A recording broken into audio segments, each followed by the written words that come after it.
आवाज साफ आ रही है Ravi ji? Yes sir, yes sir. सभी लोगों को एवरी मंडे 8 PM जय आरसीएम। और अपनी बात स्टार्ट करने से पहले एक बात बता देना चाहता हूं, इस आरसीएम की कसम, आज मैं जो भी बोलूंगा उसमें 0.1% भी कोई झूठी बात नहीं होगी। लेकिन 99% लोगों को लगेगा कि ये झूठ बोल रहा है लड़का। नाम कमलेश्वर राय, रहने वाला पटना बिहार का, उम्र 63 साल 5 महीने 22 दिन, क्वालिफिकेशन दूसरी क्लास फेल। और दूसरी क्लास फेल क्यों दोस्तों? जब मैं दूसरी क्लास में था तो मेरे इस दाहिने हाथ में करंट लग जाने के कारण मेरी पढ़ाई लिखाई नहीं हुई। पढ़ाई लिखाई नहीं हुई, 25 साल तक हाथ काम नहीं करता था। और जब हाथ काम नहीं करता था तो पढ़ाई लिखाई नहीं हो पाई। एक लाइन आज भी मैं लिख नहीं सकता हूँ। 25 साल की उम्र में मेरी शादी हो गई। शादी हुई, 4 बच्चे हो गए, एक बेटा और 3 बेटी। यहाँ बेटी शब्द का इस्तेमाल केवल मैं आपको समझाने के लिए करता हूँ, क्योंकि मैं कभी बेटी शब्द का इस्तेमाल नहीं करता, क्योंकि मेरा मानना है कि हिंदुस्तान की एक बेटी 1 लाख बेटे के बराबर होती है। आपको समझाने के लिए केवल बेटी शब्द का इस्तेमाल कर रहा हूँ। और जैसे ही मेरी 3 बेटियां हुई, पता नहीं उस दिन मेरे जिंदगी में क्या परिवर्तन आया कि जो अपने लोग थे वो हमसे थोड़े थोड़ा दूरी बनाने लगे। और एक दिन ऐसा आया कि सारे के सारे लोगों ने मेरे से दूरी बना ली। मेरे को समझ में नहीं आ रहा था कि अपने लोग मेरे से दूर क्यों चले जा रहे हैं। 2 साल समझने में लगा, 2 साल के बाद समझ में आई कि लोगों ने दूरी इसलिए बनाई, उसका कारण मेरी 3 बेटियां। सबको लगता था कि इसके बच्चों को पढ़ाएंगे कैसे, ये तो काम नहीं करेगा, पढ़ा लिखा है नहीं कि नौकरी करेगा, हाथ काम नहीं करता है कि मजदूरी करेगा। इसलिए सारे लोगों ने हमसे दूरी बना ली। हम क्या करते, हमने वहां अपने गांव में एक छोटा मोटा काम स्टार्ट किया। लोगों के नजर में तो बड़ा काम था, लेकिन मेरे नजर में वो छोटा काम था। हम पटना आ गए, आज से 30 साल पहले हम पटना आ गए। पटना आए तो मेरे पिताजी का बनाया हुआ एक बहुत बड़ा मकान था, जिसमें 3 बेडरूम का 6 फ्लैट था। हम 5 भाई थे। मेरे को लगता था कि पिताजी ने बहुत, मेरे पिताजी समझदार थे, एक अपने लिए बनाया होगा और 5 अपने बच्चों के लिए, हम पांचों भाइयों के लिए बनाया होगा। लेकिन दोस्तों, जब हम पटना आए तो उस मकान में मेरे को जगह नहीं मिली। जगह मिली उस मकान के बरामदे में। लेकिन 3 दिनों के बाद मेरे जब भाई को लगा कि ये परमानेंट के लिए पटना आया है, तब मेरे बड़े भाई ने एक दिन रात को 11 बजे, 22 दिसंबर की बात है, 22 दिसंबर, कड़ाके की सर्दी थी। मेरे बड़े भाई ने हमसे पूछा कि क्या इरादा है रहने का पटना। हमने कहा कि अब यहीं रहकर कुछ काम करेंगे। और जैसे ही हमने कहा यहीं रहकर कुछ काम करेंगे, मेरे बड़े भाई का जवाब था, रहने का व्यवस्था कर लो। हमने कहा कि यही बात भैया हम आपसे भी करना चाहते थे, यहीं रहने की व्यवस्था कर दीजिए, एक फ्लैट खाली करा दीजिए जो किराए पर लगाए हैं आप, हम उसी में रहेंगे। तब मेरे बड़े भाई का जवाब था कि इस मकान में तेरा कुछ भी नहीं है। हमने कहा ठीक है, कुछ भी नहीं है, हम रहने का व्यवस्था कर लेंगे कुछ दिनों के बाद। उन्होंने कहा कुछ दिनों के बाद नहीं, अभी कर लो। हमने कहा अभी का मतलब? उन्होंने कहा अभी का मतलब अभी कर लो। हमने कहा रात को 11 बजे, कड़ाके की सर्दी, कहाँ जाएंगे 4 बच्चों को लेकर? उन्होंने कहा कहाँ जाओगे, तेरा प्रॉब्लम है। हमने कहा कि भैया आपके सिवा इस पटना में मेरा कौन है? और जैसे ही हमने कहा कि आपके सिवा इस पटना में मेरा कौन है, उन्होंने कहा कि अगर मेरे सिवा तुम्हारा इस पटना में कोई नहीं है तो पास में गंगा नदी है, बच्चों को ले लो, पत्नी को ले लो, जाकर डूब मरो। और जैसे ही मेरे भाई ने इस शब्द का इस्तेमाल किया, मैंने अपने बच्चों का हाथ पकड़ा, पत्नी का हाथ पकड़ा और आ गए पटना स्टेशन पर। थोड़ा सा कल्पना करके देखें, 22 दिसंबर की रात, 4 बच्चे, बेटा गोद में था, न ओढ़ने के लिए एक चादर, न बिछाने के लिए एक चादर। पटना स्टेशन पर वो रात गुजरी। कूड़े से हमने कागज लाया, प्लास्टिक लाया, कूड़े से चुन चुन कर कपड़ा लाया और उसको जलाकर कटी मेरी ठंड भरी रात। सुबह हुई, एक मित्र की सहायता से मेरे को नौकरी मिली एक कपड़े की दुकान पर। कपड़े की दुकान पर मेरा काम क्या था?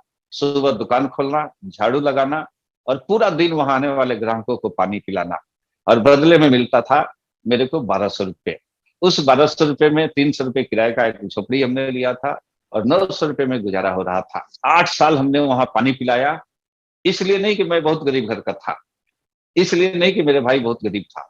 इसी पटना में मेरे एक भाई बहुत बड़े पत्रकार थे, एक भाई बहुत बड़ा 50-100 करोड़ का ठेके लेने वाला ठेकेदार, एक भाभी इनकम टैक्स कमिश्नर, एक भाई बैंक मैनेजर। और उसी पटना में हमने 1200 रुपये का नौकरी किया, एक कपड़े की दुकान पर पानी पिलाया। 1 साल नहीं, 1 साल, 2 साल, 3 साल, 4 साल, 5 साल, 6 साल, 7 साल। और मेरा तनख्वाह 1200 रुपये का 1200 रहा। जब भी हम कहते थे सेठ से कि मेरा सैलरी थोड़ा सा बढ़ा दो, उसका जवाब होता था कल से मत आना, और हम जाकर खड़े हो जाते थे। दोस्तों, बेटा मेरा थोड़ा सा बड़ा हुआ और बिना मेरे से पूछे मेरी बड़ी बिटिया और पत्नी ने उसका नाम एक स्कूल में लिखा दिया जहाँ की फीस 15 रुपए थी।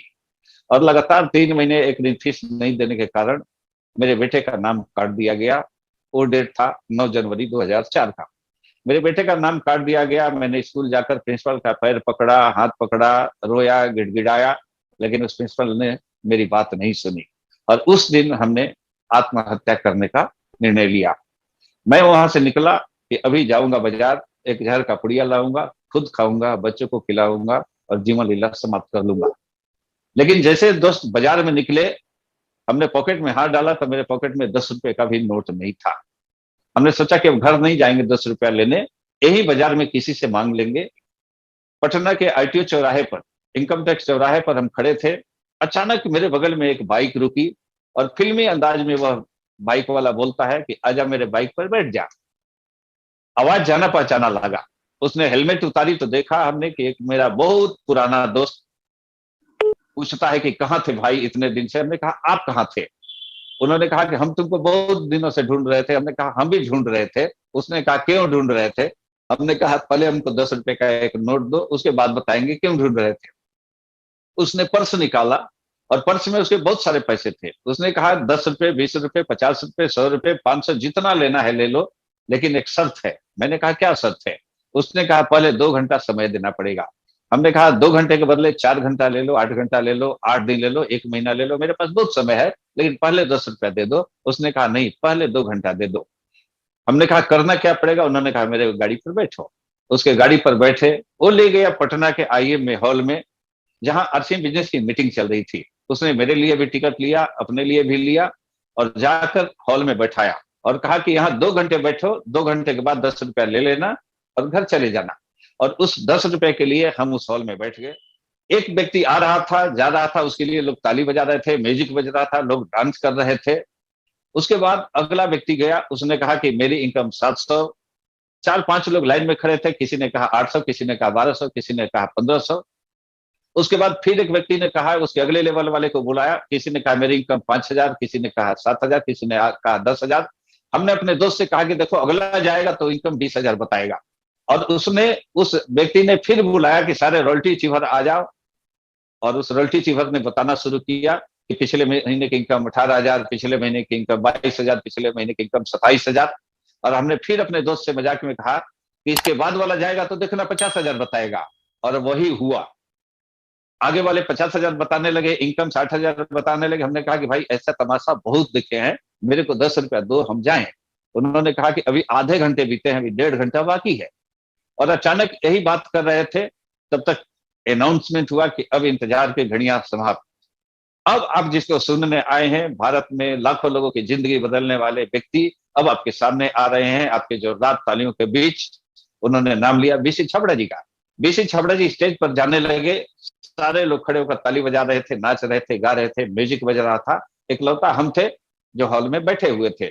हम न खड़े हुए, न ताली बजा रहे थे, न डांस कर रहे थे। बीसी छाबड़ा जी बोलना चालू किए, बहुत लोग खुश थे, सारे लोग ताली बजाते थे बार बार, और इकलौता हम थे जो हॉल में बैठे हुए थे। अचानक बीसी छाबड़ा जी के मुंह से निकली, कोई फर्क नहीं पड़ता कि तुम कौन हो, कोई फर्क नहीं पड़ता कि तू औरत हो कि मर्द, कोई फर्क नहीं पड़ता कि तू गांव के रहने वाले हो कि शहर के, कोई फर्क नहीं पड़ता कि तू पढ़े लिखे हो कि अंगूठा छाप, कोई नहीं फर्क पड़ता कि तू दूसरी फेल हो या एमए पास हो, कोई फर्क नहीं पड़ता कि इसमें भेजा है कि नहीं। तुम्हारे जीवन में फर्क इसलिए पड़ता है कि इसमें कामयाबी का कलेजा है कि नहीं। और जैसे ही बीसी छाबड़ा जी ने बात कही, हमने अपने दोस्त का हाथ पकड़ा और कहा कि भैया इस आदमी से मिला सकते हो क्या? उसने कहा मीटिंग के बाद चलो होटल में मिलाते हैं। बीसी छाबड़ा जी से मिलने होटल में गए। बीसी छाबड़ा जी से कहा हमने कि सर, इस बिजनेस में हम भी कामयाब होना चाहते हैं, हम कामयाब हो सकते हैं क्या? उन्होंने कहा कि एकदम हो सकते हो, अगर मेरी बात सुनकर इस बिजनेस में टिक गए तो। उन्होंने कहा इस बिजनेस में जो टिका वो रूबी स्टार होना ही होना है। हमने कहा करना क्या पड़ेगा? उन्होंने कहा कुछ नहीं करना है, वही काम करना है जो बचपन से करते आए हो। बचपन से चाय पीते हो, बचपन से कपड़ा पहनते हो, बचपन से तेल मसाला यूज करते हो, बचपन से जो करते हो वही करना है। शर्त बस यह है कि दुकान बदल लेना है, पहले किसी और दुकान से, अभी किसी और दुकान से। फिर मेरे दोस्त ने कहा कि इस बिजनेस में लोगों को बताना है, जो काम तुम कर रहे हो वही बात लोगों को बताना है। और जब हमने बताना स्टार्ट किया तो लोगों ने गाली देना स्टार्ट किया, लोगों ने फ्रॉड करना चालू किया। जब अपने भाई को हमने बताया तो भाई ने लात मार कर निकाला। जिस दोस्त ने शाम को बुलाया उसने घर में रहते हुए बहाना कर दिया। और एक बार दोस्त ऐसा हुआ कि मेरे सामने एक मेरा दोस्त घर के अंदर, 1 मिनट बाद हमने दरवाजा खटखटाया, उसका छोटा सा 2 साल 3 साल का बच्चा बाहर निकलता है। हमने कहा कि बेटा अपने पापा से बोल दो कि कमलेश अंकल आए हैं। वो बेटा दौड़ता हुआ गया कि पापा पापा कमलेश अंकल आए हैं। और 1 मिनट बाद उधर से आकर कहता है कि अंकल जी पापा ने बोला है कि अंकल को बोल दो कि पापा घर में नहीं है। हम बात समझ गए, हम वहां से चल दिए। बीसी छबड़ा जी को फोन किया हमने कि सर आपने कहा था कि यह बिजनेस दिलों को दिलों से जोड़ता है, मेरे जुड़े हुए लोग भी टूट रहे हैं, हम क्या करें। उन्होंने कहा क्या हुआ, मैंने कहा बताने लायक नहीं है, अब हम आरसीएम नहीं करेंगे। उन्होंने कहा 13 फरवरी को हम फिर पटना आ रहे हैं हमसे मिलना, उसके बाद आरसीएम छोड़ने करने का निर्णय लेना। बीसी छबड़ा जी आए और बीसी छबड़ा जी ने कहा अब क्या इरादा है। हमने कहा अब आरसीएम नहीं करना है। उन्होंने कहा नहीं करना है तो क्या करोगे। हमने कहा कुछ भी कर लेंगे। उन्होंने कहा बच्चे तुम्हारे कितने हैं, मैंने कहा 4। उन्होंने कहा बड़ा बच्चा, हमने कहा बिटिया है। उन्होंने कहा शादी कर दिया, हमने कहा कि नहीं अभी तो 12 साल की है। उन्होंने कहा शादी करोगे, हमने कहा किसी दिन करेंगे। उन्होंने कहा कि देखो तुम्हारी बिटिया की शादी तो होगी, उसका 3 तरीका है। पहला तरीका कि वो तुमको बिना बताए शादी कर ले। दूसरा तरीका कि समाज के लोग उसकी शादी चंदा करके मंदिर में कर दे। और तीसरा तरीका है कि तू अपनी बिटिया की शादी कर तो हेलीकॉप्टर से विदाई कर सकता है अगर मेरी बात मान ले तो। हमने कहा करना क्या पड़ेगा बताओ। उन्होंने कहा कि देखो सिंपल फॉर्मूला है, लोग तुमको क्या बोलते हैं इससे कोई फर्क नहीं पड़ता, आज से तुम वही बात करो जो मैं बोलता हूं। उन्होंने कहा कि प्रतिदिन 2 लोगों को इस बिजनेस के बारे में बताओ। हमने कहा ठीक है बताएंगे तो क्या होगा। उन्होंने कहा प्रतिदिन 2 लोगों को बताओगे तो महीने में होगा 60, उसमें से जुड़ ही जाएंगे 2 4 8। उन्होंने कहा प्रतिदिन 2 लोगों को बताओगे तो महीने में होगा 60, उसमें से जुड़ ही जाएंगे 2 4 8। और जो 2 4 8 जुड़े उनको भी यही फॉर्मूला सिखा दो।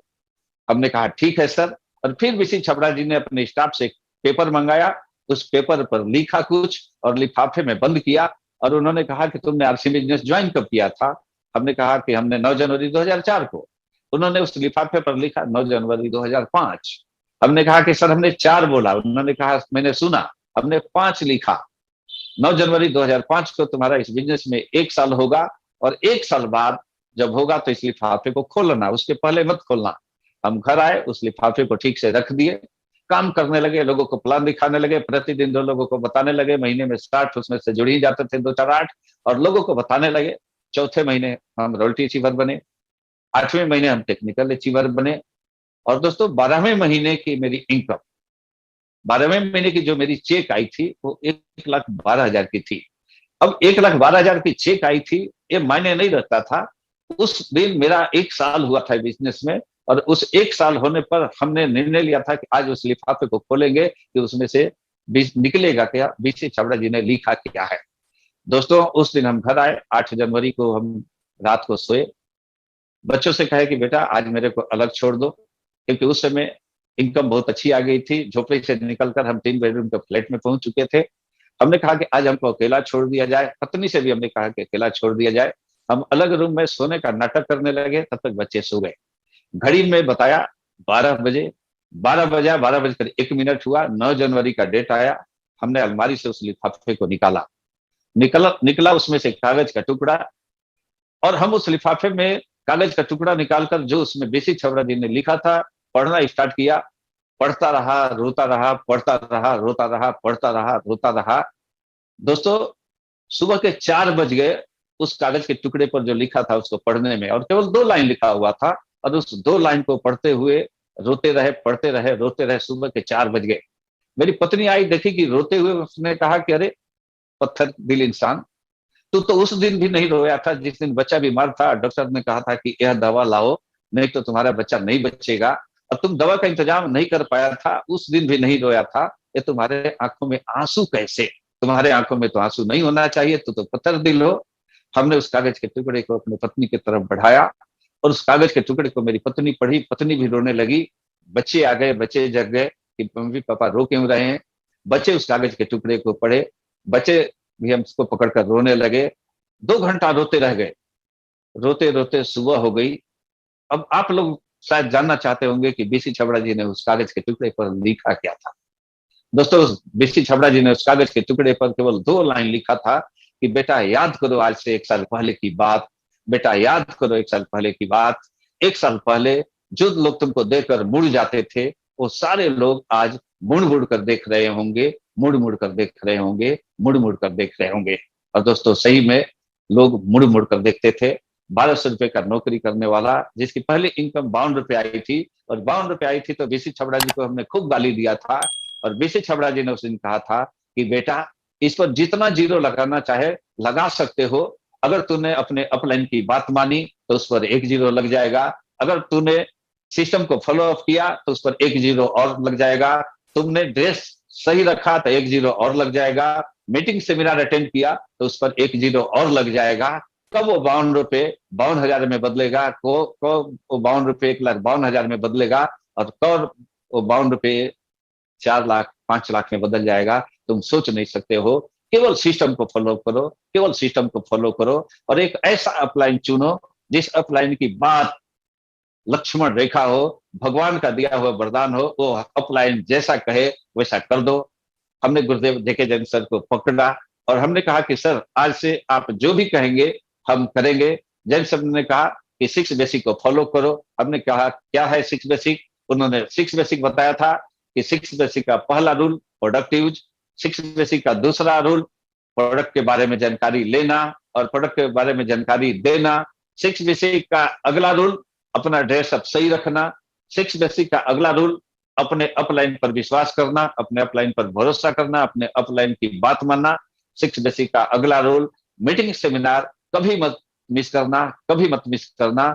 दोस्तों, यही हम किए और आज शायद आप लोगों को विश्वास नहीं होगा, जिन बच्चों को पढ़ाने के बारे में सोचते थे, जिन बच्चों के चलते मेरे घर वाले हमसे दूर हो गए थे कि इनको पढ़ाएंगे कैसे, इनकी शादी कैसे करेंगे, तो आपको बता दें, उन्हीं चारों बच्चों को पढ़ाने में हमने 2 करोड़ 53 लाख रुपए खर्च किया है। आज आरसीएम से कमाया कितना ये मायने नहीं रखता, लेकिन आरसीएम से कमा कर हमने इन्वेस्ट किया तो आज करीब करीब 50 करोड़ की वो प्रॉपर्टी हो चुकी है। इस अंगूठे छाप का आज एक मेरी बिटिया जर्मनी में रहती है, आज एक बेटिया सिंगापुर में रहती है, बेटा अमेरिका में रहता है, एक बेटी दिल्ली में रहती है, और 2 लाख रुपए की इंजीनियरिंग की नौकरी छोड़कर 500 गरीब बच्चों को वो पढ़ाती है। यह सब आरसीएम की बदौलत, यह सब केवल आरसीएम की बदौलत, यह सब केवल आरसीएम की बदौलत, यह सब केवल सिस्टम को फॉलो करने के बदौलत, यह सब अपलाइन पर भरोसा करने के बदौलत, यह सब टिके रहने के बदौलत। क्यों? क्योंकि बीसी छबड़ा जी ने कहा था जो टिक गया वो रूबी स्टार। और जब गुरुदेव केसी छबड़ा जी से मिला तो केसी छबड़ा जी ने कहा कि कमलेश जी, एक लाइन इसमें और जोड़ दीजिए। बीसी सर ने अगर कहा है कि जो टिक गया वो रूबी स्टार, तो हम बताते हैं जो सीख गया वो डायमंड। और सीखने के लिए एक गुरु होना चाहिए, उस गुरु का हाथ मत पकड़ो। हमने कहा कि सर, सभी लोगों ने सिखाया था कि किसी गुरु का हाथ पकड़ लो। उन्होंने कहा नहीं, किसी गुरु का हाथ पकड़ने से कामयाबी नहीं मिलेगी, अगर वह गुरु तुम्हारा हाथ पकड़ ले तो तुमको कामयाबी मिल जाएगी। और उस दिन एक मीटिंग में हम गए थे तो एक ट्रेनर ने बताया था कि एक जंगल से एक लड़का, एक लड़की और उसके पिताजी लकड़ी लेकर आ रहे थे। अचानक नाले में पानी का बहाव तेज हो गया। लड़की ने हाथ पकड़ रहा था, बाप कह रहा था कि बेटा जल्दी से मेरा हाथ पकड़ लो, मजबूती से पकड़ लो, और लड़की कह रही थी कि तुम पकड़ लो। बाप कह रहा था कि बेटा तुम पकड़ो या हम पकड़े, इससे क्या अंतर? बेटी ने कहा कि बेटा, पापा थोड़ा सा ऊंच नीच हो जाए तो शायद मेरा हाथ आपसे छूट जाए, लेकिन आप अगर मेरा हाथ पकड़ लेंगे तो कुछ भी हो जाए आप मेरा हाथ नहीं छोड़ेंगे। यही बात केसी छबड़ा जी ने सिखाया था कि कमलेश, जिस दिन तुम किसी का हाथ पकड़ोगे शायद ऊंच नीच थोड़ा सा हो जाए, तो हो सकता है कि तुम हाथ छोड़ दो, लेकिन कुछ ऐसा करो कि तुम्हारा अपलाइन तुम्हारा हाथ पकड़ ले। और जिस दिन तुम्हारा अपलाइन तुम्हारा हाथ पकड़ लेगा उसके बाद तुमको कामयाबी निश्चित है। लेकिन अपलाइन हाथ पकड़ता है तो होता क्या है, कभी कभी ऐसा होता है कि अपलाइन अपने फायदे की बात कर रहा है, इसलिए लोग अपलाइन पर भरोसा नहीं करते हैं, अपलाइन की बात नहीं मानते हैं। लोगों को लगता है कि अपलाइन से हम ही तेज हैं। तब जैन साहब ने एक बात कही थी। जैन साहब के घर हम बैठे थे, टेबल के उस पार जैन साहब बैठे थे और टेबल के हम इस पार बैठे थे। एक बड़े कागज पर जैन साहब ने लिखा 6, और हमसे उन्होंने पूछा कि क्या लिखा हुआ है। हमने कहा सर 9 लिखा हुआ है। जैन साहब ने कहा कि एकदम सही बोल रहे हो कमलेश जी, आपको 9 दिखाई दे रही है इसलिए तुम 9 बोल रहे हो, लेकिन हमने लिखा है 6। और यही बात होती है, अपलाइन कहता है कुछ, सामने वाले को समझ में आता है कुछ, अपलाइन लिखता है कुछ, सामने वाले को समझ में आता है कुछ। लेकिन आप अपलाइन पर भरोसा करके एक लाइन सुन लो कि खता न बही जो अपलाइन कहे वो सही। अपलाइन कहता है 6 लिखा हुआ है तो 6 मान लो, क्योंकि जब अपलाइन बनोगे तब पता चलेगा, टेबल के इस पर आओगे तब पता चलेगा कि यह 6 है कि 9। और हमने जैन साहब जैसा जैसा जैन साहब ने कहा वैसा वैसा हमने किया। आज रिजल्ट आपके सामने है। एक अंगूठा छाप के टीम में सैकड़ों आईएएस आईपीएस, हजारों डॉक्टर इंजीनियर जुड़े हुए हैं। एक अंगूठा छाप बोल रहा है और मेरे सामने कितने डॉक्टर सुन रहे हैं, कितने इंजीनियर सुन रहे हैं, कितने मास्टर डिग्री वाले सुन रहे हैं। और आज चिल्ला चिल्ला कर हम कहते हैं कि दूसरी क्लास फेल है, कोई भरोसा नहीं करता। आज चिल्ला चिल्ला कर कहते हैं कि हमने आरसीएम करके अपने बच्चों को पढ़ाया, आरसीएम करके इतना प्रॉपर्टी बनाया। जो भरोसा करते हैं, जो बात मानते हैं, वो सारे कामयाब हो जाते हैं। आज रिजल्ट आपके सामने है। अजीत वर्मा जी ने भरोसा किया मेरे पर, स्टारू भी हो गए, गोपाल सर ने भरोसा किया। आज देखें चंदन राज जी ने भरोसा किया, ललन दास जी ने भरोसा किया, मनोज जी ने भरोसा किया। आज देखें लुकमान सर ने भरोसा किया, पंचर बनाने वाले रमेश गढ़वाल ने भरोसा किया।